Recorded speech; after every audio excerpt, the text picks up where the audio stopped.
What is a chattel?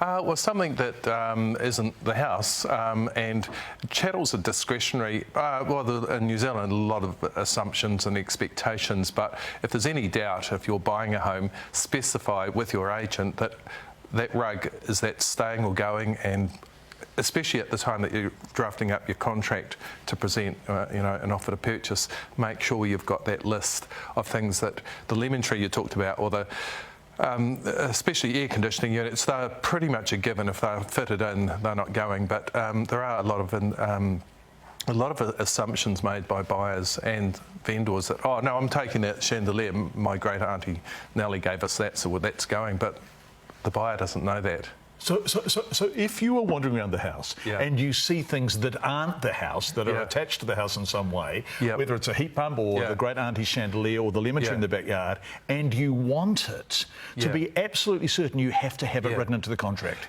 Yes, look, if there's any doubt, it doesn't matter, just talk to your agent. And agents are particularly good. Now you've got highly regulated industry, and there's expectations on the agent if there's any doubt on anything. So look, it doesn't hurt if you think, well, that's definitely got to be here surely, but just talk to your agent. Say, can you just write in that for the avoidance of any doubt, the lemon tree is staying. I don't know if you want to go around every shrub and tree in the garden, but yeah. And you mentioned a rug before. Now, obviously a rug is not a chattel, right? And you wouldn't expect it would stay. But if you're going in with an offer and you write it into your offer, the owner may be prepared to move on stuff like that, right? The seller. Often chattels are negotiated in or out, and I can say from first-hand experience, a little over 10 years ago, I had someone come through a home I was selling, and he said, right, here's my offer, but it will include all the chattels, all the sofas, everything. I love your furniture. I want it as is, where is. And I said,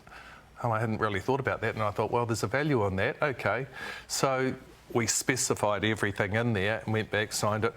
I sold it. So it's a matter of... So the seller was happy to do that? The people selling were happy to leave everything behind in return... Well, the seller was actually me. Oh, right, okay. I'm talking about my own self. But look, it happens, I'm sure, on a daily basis around New Zealand today. There'll be hundreds of people negotiating on chattels. Just liaise with your agent and make sure there's a clear understanding of expectations on everything, including the condition of the house when they leave. So if there's a compost heap out the back that's piled up, you might assume that they're going to clear that. Well, you want to write that in too. And any doubt about anything. So if you want it, or if you want it gone, write it down. Final question, the difference between chattels and fixtures is? Well, the fixtures are attached and pretty much attached, firmed down, like carpet and all the... And walls on partitions and that... I won't go into there's a lot of detail, but talk to your agent. Your agent will know what is going to be there, what's a chattel, what's a fixture, and the best way to communication. So communication. So don't make assumptions about what's going to be there when you move in. No. If you want it, specify it stays. And you've got a pre-settlement check too, 1 or 2 days out. Be very particular. Go around, make sure that everything's the way you thought it would be.